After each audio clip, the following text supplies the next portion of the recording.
area you need to focus in as much.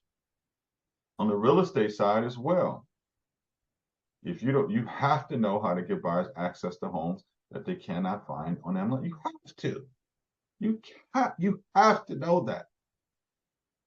We create a 7-minute video teaching. That has to be the first thing you do when you get out of your VIP buyer presentation, is to show them properties not on MLS. You have to do that. I'm not even talking about to make 6 figures. I'm just saying to be not average, not lumped in with everybody else. And then the only other thing outside of that, if you knew that, just imagine this, guys and ladies, when I say guys, if you knew that buyers, and guess what, sellers are nothing but move-up buyers.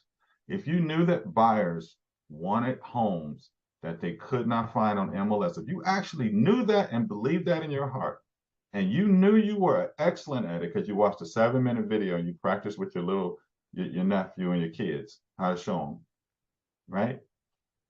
You would be chasing these people down saying, hey, I can do that for you. Which means you would have to pick up the phone. That's the only things you need. Does that make sense to you guys? Mm-hmm. The only thing you need. So if you know, instead, so when most agents and salespeople's mind, they're all over the place. They look at this and like, oh man, there's so many different modules I could be studying. Where do I start? Where do I start? Their brain is like this. Isn't this annoying when people do this to you? Some of you guys' presentations like this. When I watch them, I'm like, what? This is annoying, right?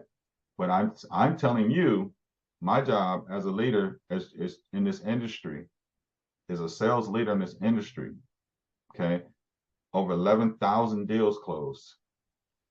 On the mortgage side and real estate side combined, is to show you where to focus. You don't need to chase all these shiny objects. You don't need to log into every one of these modules. You need to focus on advanced follow-up strategies and making cold calls. And you need to practice, and guess what? When you don't feel like practicing, you need to practice. Juanita has a group at 7 a.m. every morning. I know several people here are already in her group. Changed to 8 o'clock. 8 o'clock for the people who want to sleep in. Yeah, I tried. Okay, I know you did. Yeah. Why is it at 8 o'clock? Because it's a 15-minute meeting and you guys should immediately go get on the phone after that. That's what it's for. I know. I mean, I know you. I'm just telling everybody, like, because some people say, well, why would you meet at 7 o'clock? Because at 7:30, you should be calling your leads. Because why? The most productive time to book an appointment is 7:30 to 9. That's a fact. It's not my numbers. MIT did a study on it. They're way smarter than me. 7:30 to 9, you can book. I used to have a girl on our team. She used to book 1 to 3 appointments every morning, 7:30 to 9. She was new in real estate. She was killing it. And then she would go about her day. She'd be done at 8:15, 8:30, calling her leads. She would book appointments, and then she would go about her day. She followed our routine to the letter. Guess what? She ended up leaving our team. Guess what she went to? EXP. She went to EXP. I wasn't with EXP. That's what opened my eyes. I'm like, oh, train these top people. They're going to EXP. Let me see what they got to offer. I'm open-minded. I took her from a baby to 200 grand a year. Like that.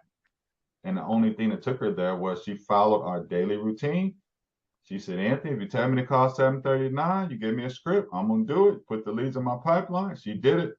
And I think she made her first year 207,000 on our team with our splits. She probably bought in personal referrals of her own, maybe 5. So it's like 40 plus deals. Yeah. Friends with her today, by the way.